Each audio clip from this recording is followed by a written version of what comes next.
Welcome back, everyone, to Minecraft Therapy. Today, I want to talk to y'all about war. War.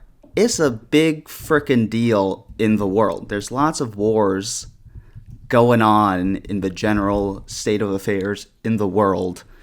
And throughout history, there's been lots of fucking wars. It's like basically the thing we do as human beings, besides like being sexist and racist and farming.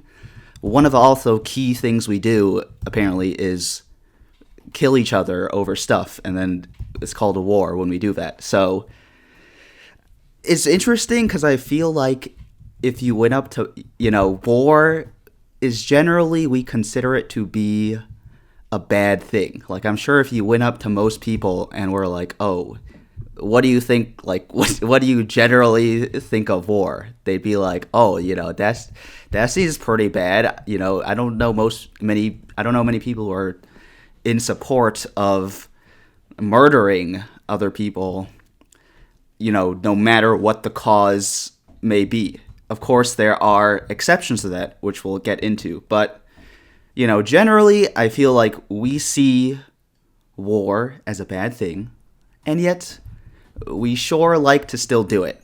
And, like I said before, often the reason we still do it, or sure like to do it, comes from an exception, something we take exception to, and that exception provides us the moral justification to kill other people for our cause. Even though I think, most people would say murdering other people is really bad and something, you should try to not do.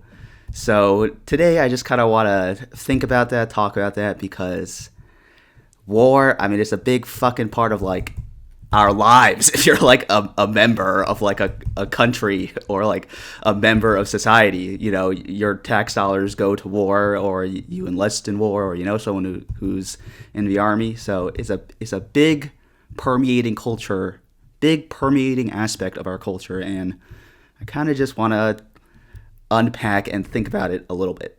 So let's start by thinking about, what is war? Well, we always got to go into our Webster's big ass dictionary and figure out what the heck are we actually discussing. So I would say my definition of war is, to me, war is when you really, really want to win an argument over something. Whether it's, I own this land, or my beliefs are the most correct beliefs. Whatever you want to win in an argument, trying to win that argument, it's the easiest to win an argument when the person you're arguing with is dead.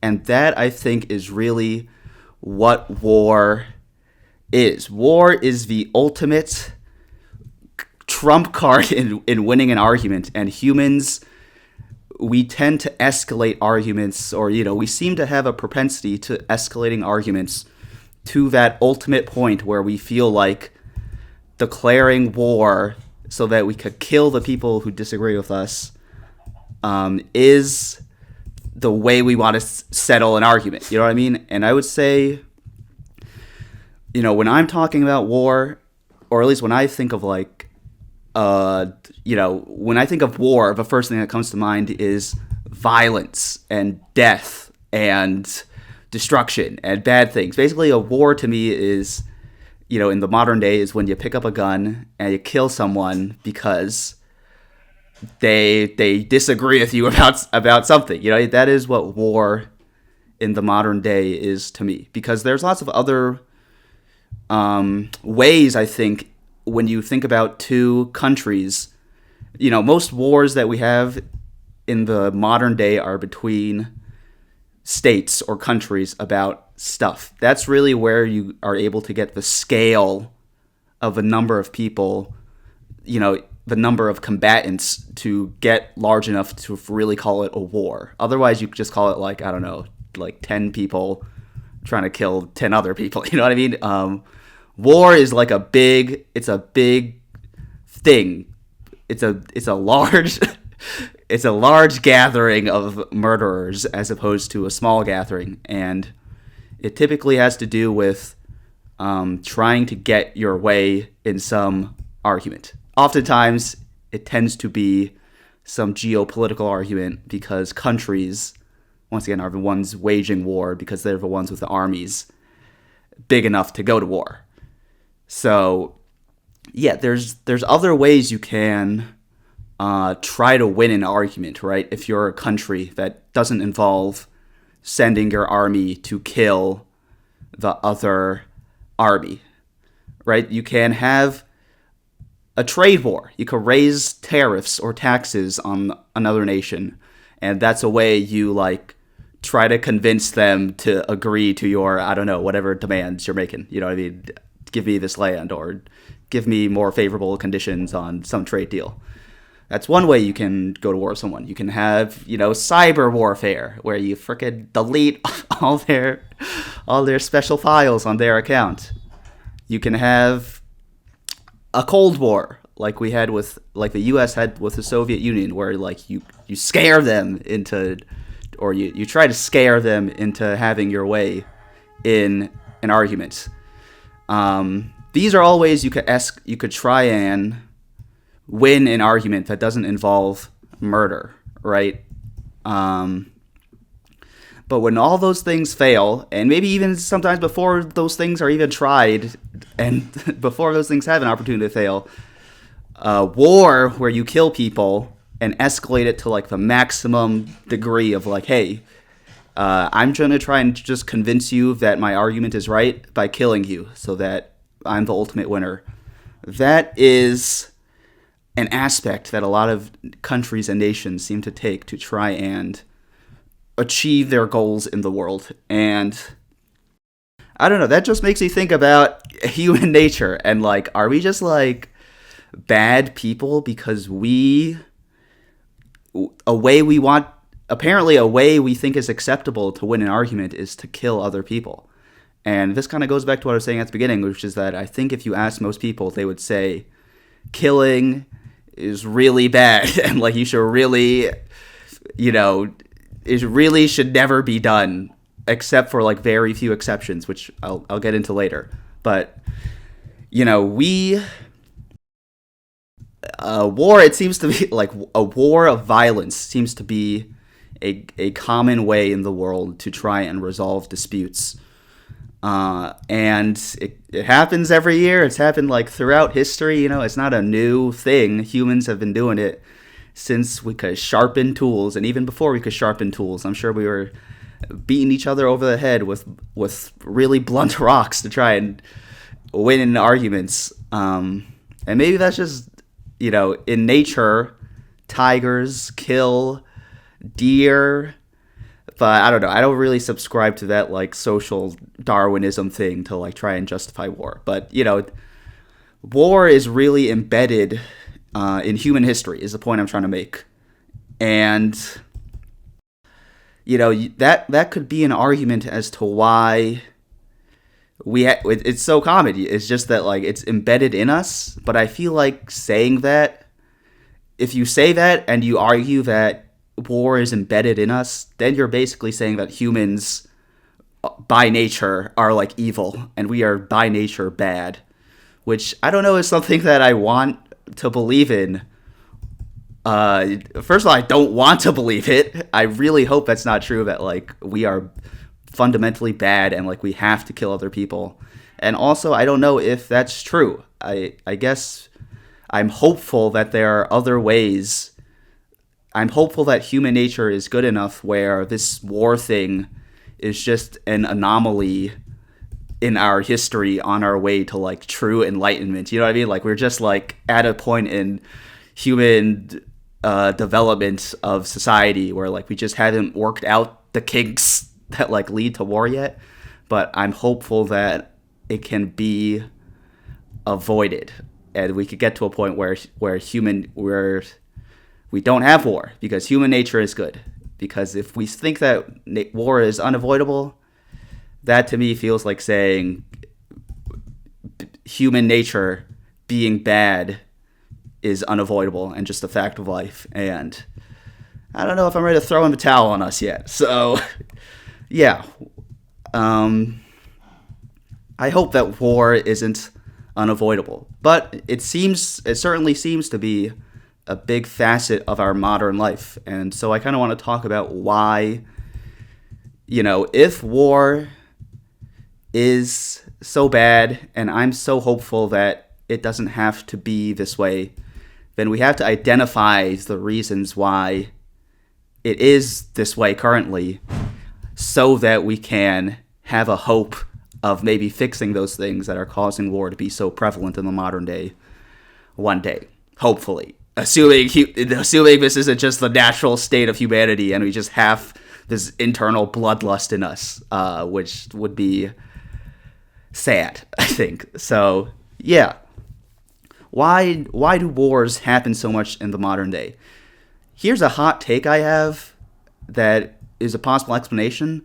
I don't think humans are supposed to live in groups of more than 100 people, because once you start living in groups of 10 million people or even 300 million people, like in the United States, there's such a level of disconnect between the, Secretary of Defense, who is maybe if you were to rank all the people in the United States hypothetically, right? He is maybe the 10th most important person in the United States. There's such a disconnect between the generals and the Secretary of Defense who are sending the people out to war to die, and the actual soldiers who are killing the other people. You know what I mean? In the typical modern day, it's not the generals leading people into war.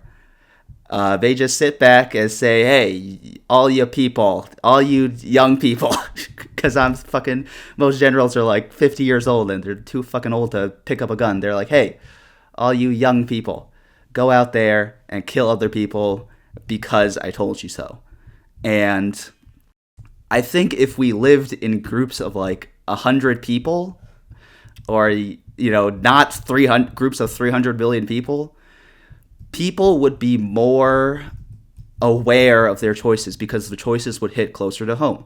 If you're living in a village of 100 people and you decide to go to war with a village of another 100 people, even if just one person dies in that battle, that's a huge impact on your village. You probably know that person, or at the very least know someone who knows that person. That person is probably your best friend's son or something, you know what I mean? That might die in the battle if you have 100-person versus 100-person village. But when it becomes a big nation, I don't know, let's just say hypothetically, the United States of America versus Russia. This is in a hypothetical war between these two countries, right? Where there's 200 million people fighting 200. I don't even know what the population of Russia is. I know the U.S. is 300 million, but you know what I mean? In a war between two countries that are millions of people, there becomes such a disconnect between the people who are sending the people out to fight each other in the war and the actual people who are fighting the war. And because of that, you're able to just be alienated from the consequences of war. And I think that's also something to be said about us as humans. You know what I mean? Because I live in the United States of America, right? And all throughout when I was growing up, there's this big war on terror in the Middle East where American soldiers were fighting, and there was lots of killing happening in the Middle East. And in a group of 300 million people, I don't even think I know anyone who personally, I definitely don't know anyone personally who served in any of those wars. And so because of that, war becomes easy for me to disconnect from, even though, I pay taxes, as some portion of those taxes go to paying for war. And I think you're able to disconnect from war in that way in a giant society that If I was living in 100-person village and we went to war with some other other village, I wouldn't be able to tune out from that war as easily. So yeah, I think there's also just like something to say about the way we're able to disconnect from war, like personally as people, and like our generals or whatever are able to kind of remove themselves from the battlefield. I feel like it has something to say about how like faceless and alienating our giant modern societies can be. And I feel like that is also a vote in favor of why we should only live in groups of like 100 people, because our society is really big and it leads to alienation when it comes to war, but also leads to alienation when it just comes to connecting with our fellow human beings. Like, that's why there are, I made a whole video about how people have less friends nowadays, and like people go to church less, and like there's all these things that show that people are less connected to their community. I think that has something to do with how big our communities have been in a way that makes it hard to care about like everyone, and society just feels like this big faceless, like, I don't know, like or all just cogs in some machine. It's easier to feel that way when we're living in groups of 300 million people versus 100 people. You know what I mean? I think in smaller groups we'd feel more of a connection with our community that maybe would lead to less of this feeling of alienation that leads to stuff like that is a contributing factor maybe to stuff like war and everyone's lack of friends, yada yada yada. Yeah. So that is a possible reason for war.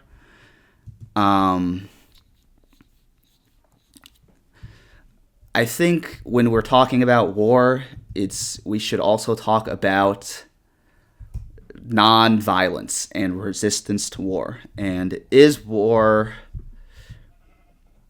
can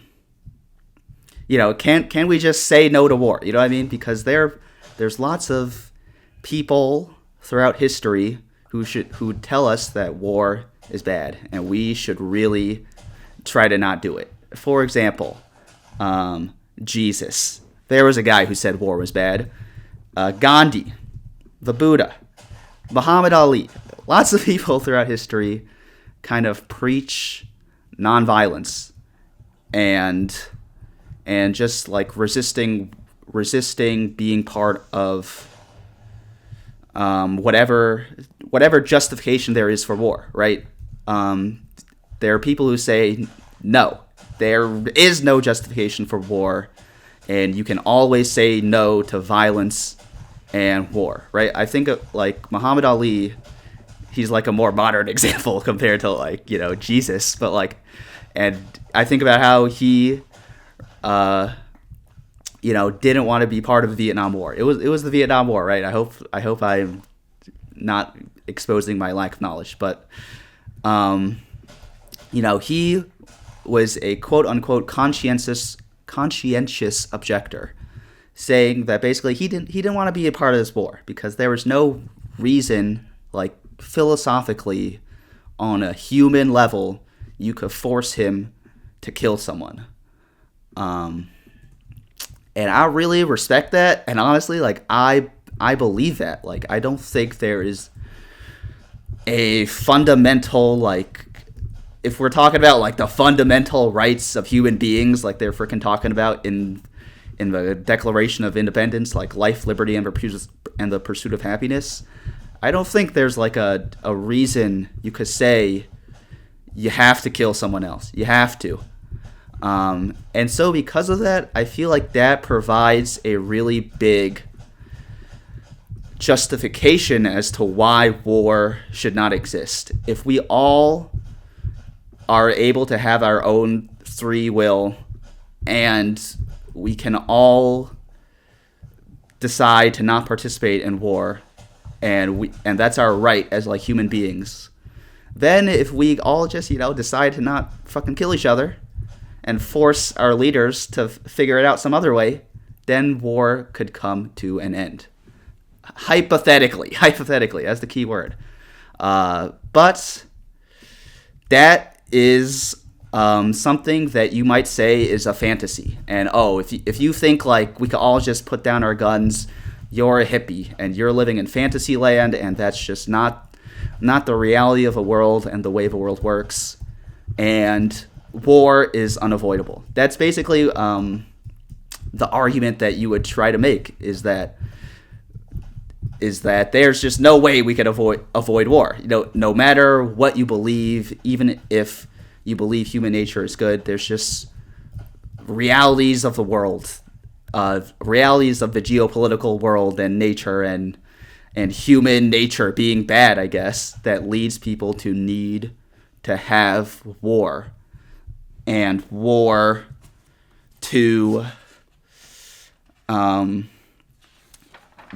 accomplish, not even accomplish what they need to do, because I'm thinking about like wars for self-defense. If you're saying war is unavoidable, then you're basically just saying there will always be bad people in the world who will always be trying to do bad things, and because of that, war is just the way it's got to be. Which once again ties into what I was saying at the beginning of the video, is that I really hope that it's not the case, that humans are just like that evil, that there's just always going to be humans who want to kill and fuck up other humans. I really hope that's not the case. Yeah. But I guess if that were to be the case, that humans were bad, then my whole argument is just for moot, right? So this whole video I'm saying, I guess, comes from a point of trying to find. It comes from a point of let's have a base assumption that maybe humans are not absolutely evil, and there maybe is one day that we could all not try to kill each other. Because if you assume that, well, humans are just always going to want to kill each other, then I don't really have any argument. You know what I mean? So let's assume that humans can be good. And I think a big reason for a lot of wars seems to be vengeance. There's two ways you could define it. Like, you could define it, that's a loaded way to describe it. There's two ways you could describe like a justification for war: is revenge or self-defense. And I think this kind of ties into a discussion of human nature, if humans are just good or bad. Right? Because an example of a just war, like World War II, the justification is that we are going to war because we are actually defending the world from this evil of Nazism in the world. And if we don't go to war with them and kill them, they are actually going to do an even bigger like evil in the world. So we have to go to war with them because they also are they are the aggressors as well. Nazis, they're invading Europe. They're the ones inflicting pain on everyone. And so we as America and the Allies, we're actually trying to defend ourselves from this aggression of Nazis, and we are trying to save it's good guys versus bad guys. I feel like World War II is at least the way that World War II is a really good example of like just good guys versus bad guys. You know what I mean? We're good, Nazis bad because they are like evil and kill everyone, and we're trying to save the world. That's an example of like where we've defined war as being really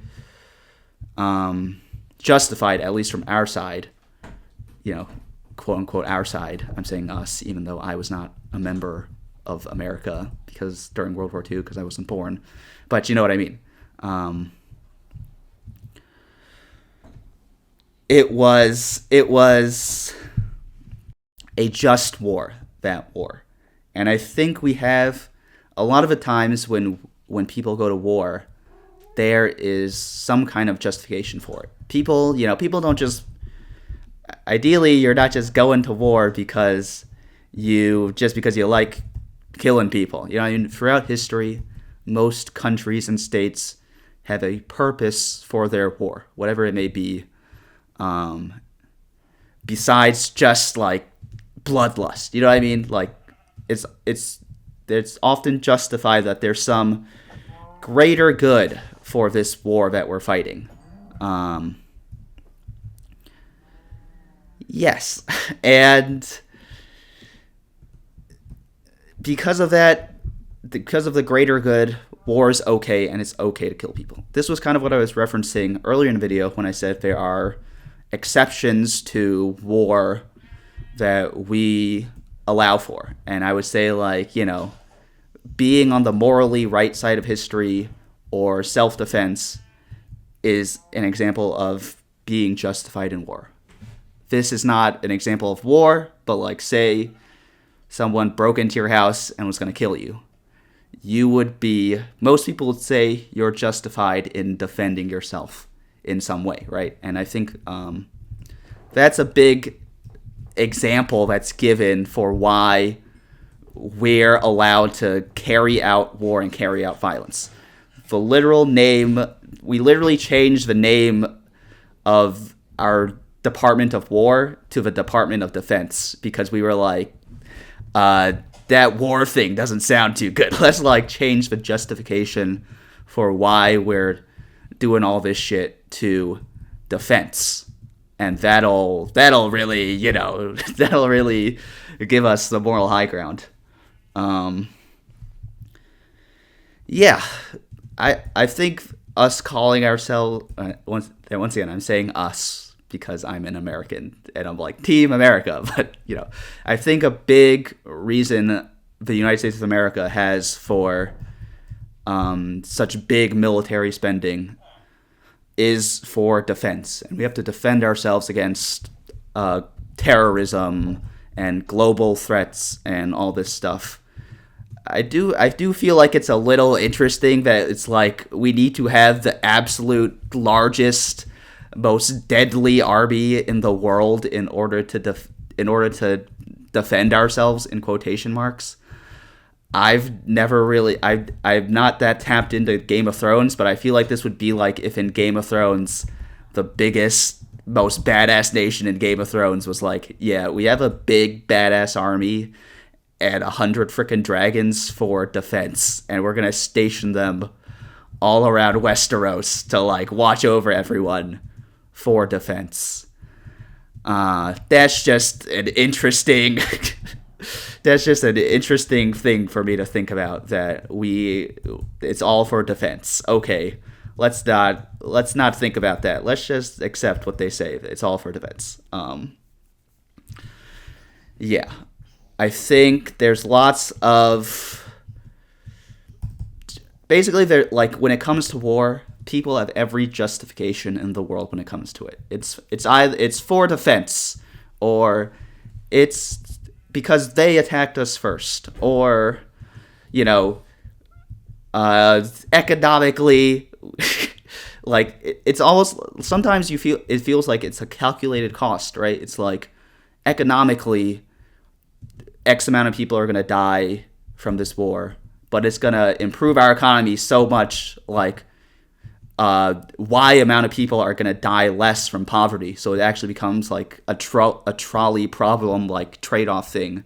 Once again, I feel like this only happens in ginormous societies. And if you had a society of like 100 people, there would be no trade-offs of like war and, we get like some bonus economically, you know what I mean?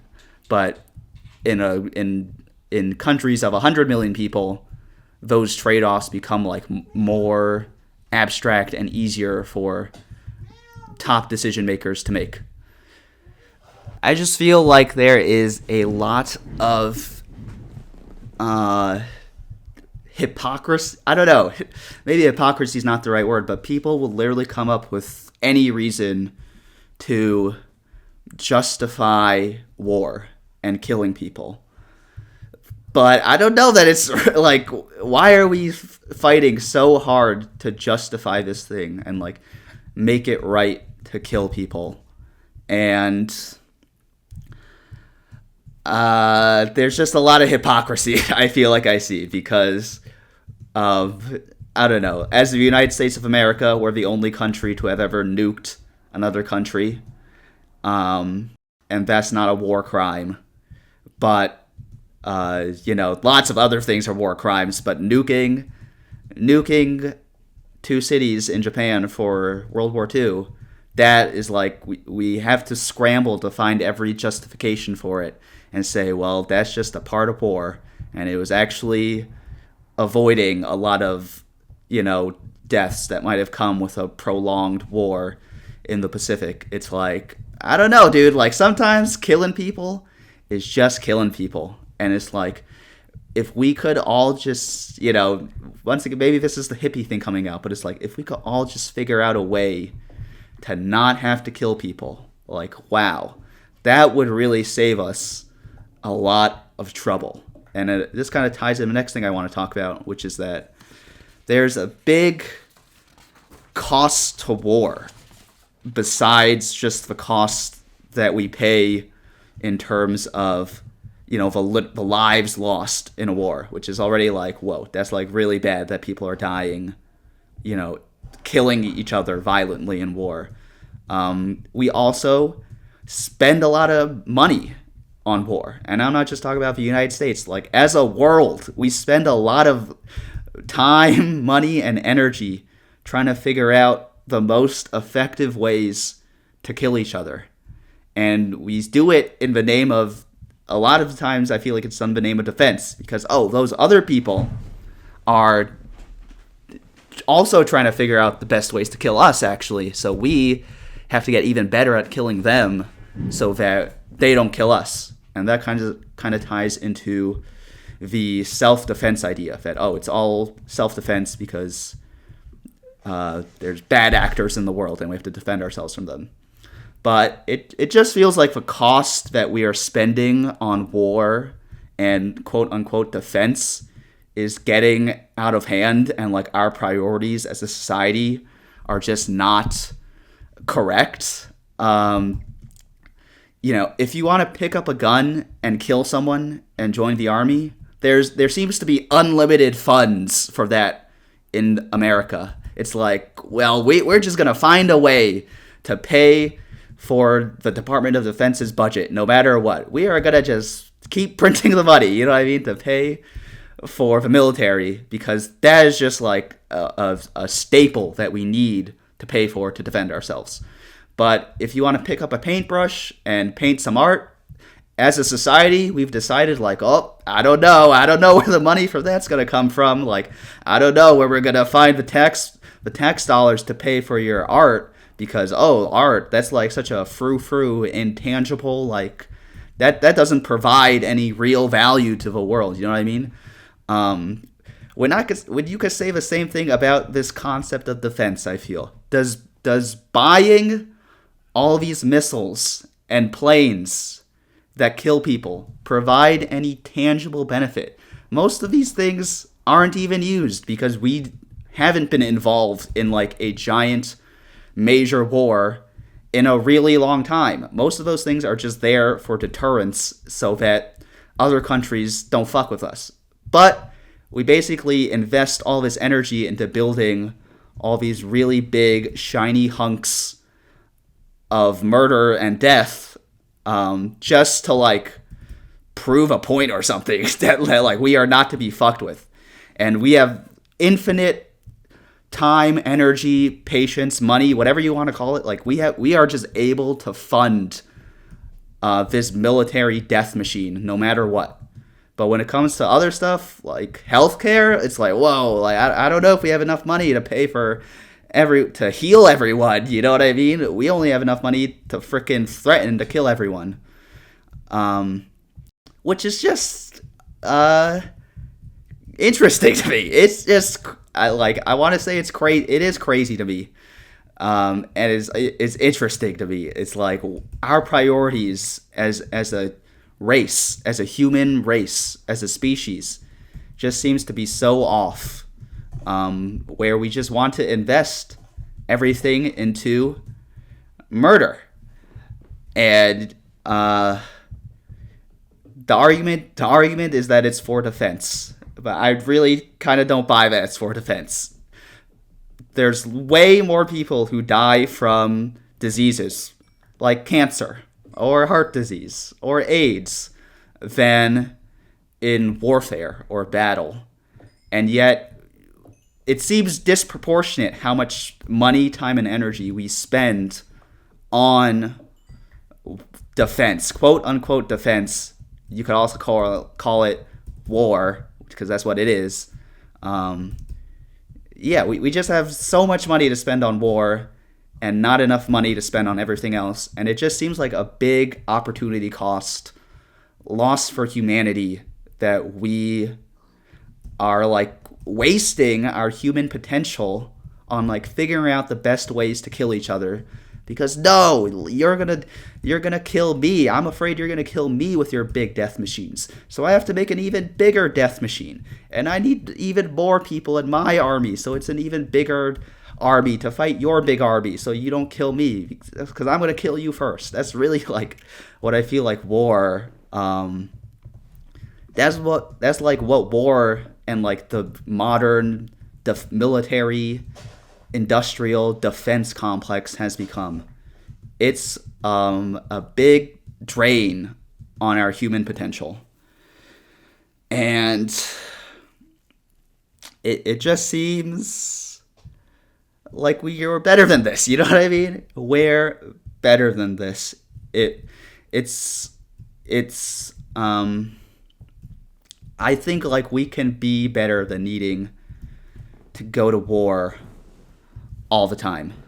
And I feel like this is a touchy subject to talk about, and people don't want to talk about it because if you insinuate that war is bad, or if you insinuate that war is bad, then like people want to interpret it as you are disrespecting our troops, and how dare you insult the people who are putting their lives on the line to defend us. And you can't kneel during the national anthem. You have to always say thank you for your service to the veterans. Always salute the veterans. It's just like always.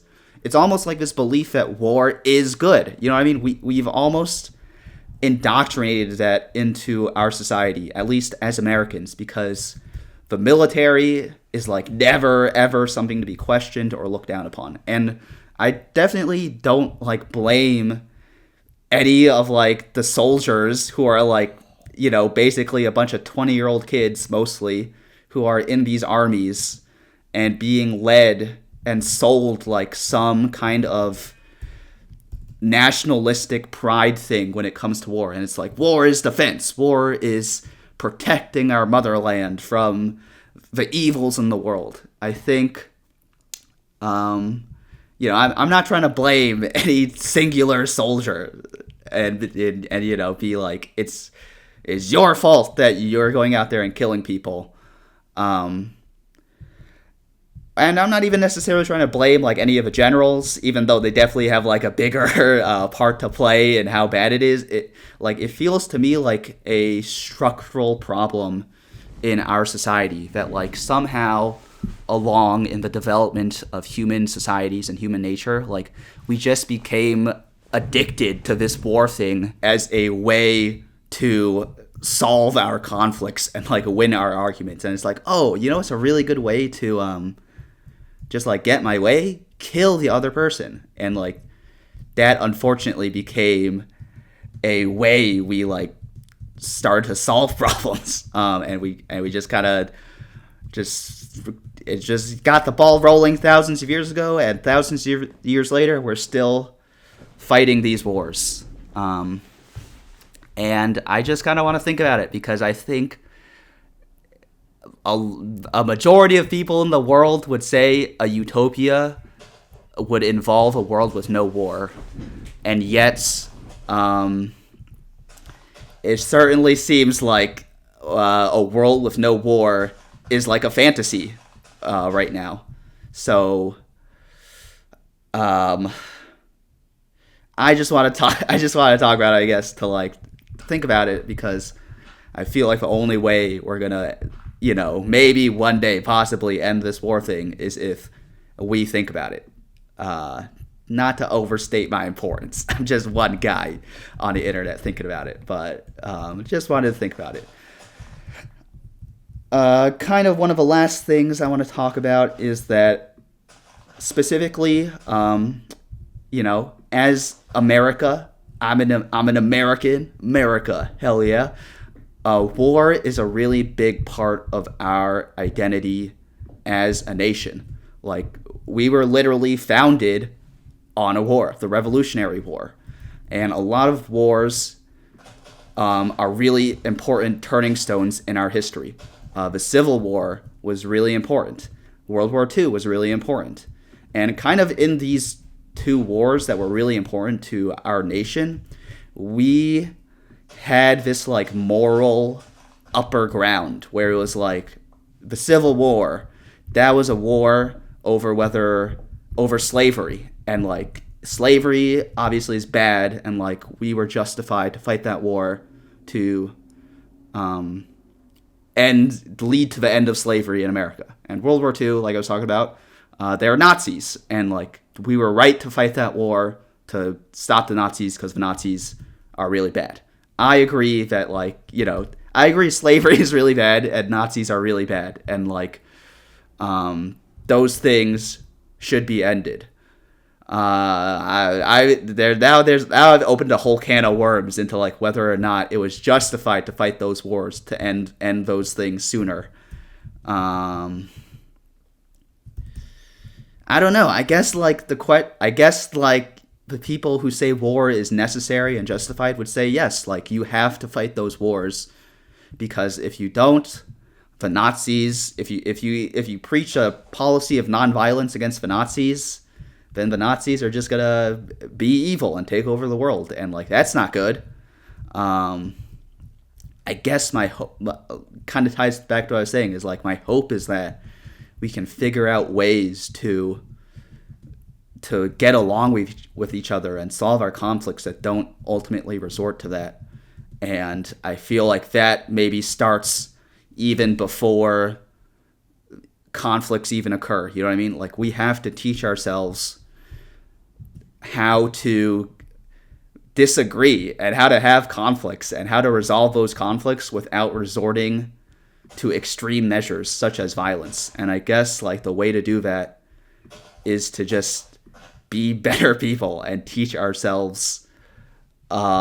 children better and like teach them better ways to like deal with conflict and solve conflicts, which is a whole can of worms I'm not necessarily going to get into in this video, but something to definitely think about. Yeah.